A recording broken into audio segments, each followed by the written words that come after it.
Non-essential outbound travel ginapanugutan na sa National Task Force Against COVID-19. Si John Sala nakatutok.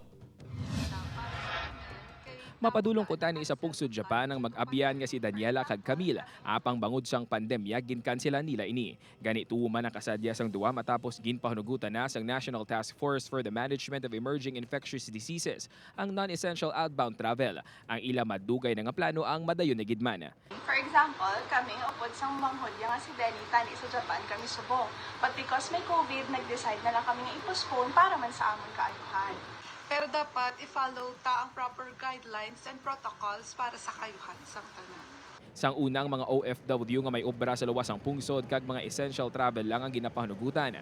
Sa bagong guidelines, tanan ang sarang na makabiyahe basta sundon lang sa gihapon ang mga protokol.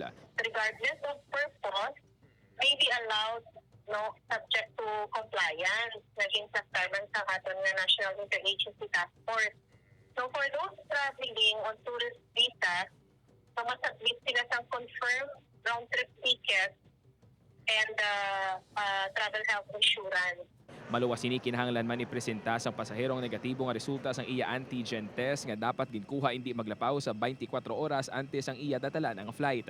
Gina-acknowledge nila ang risk involved in traveling.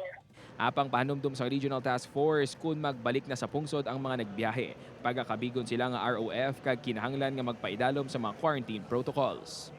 Upod kay Cirilo Rinduque, John Sala, One Western Visayas.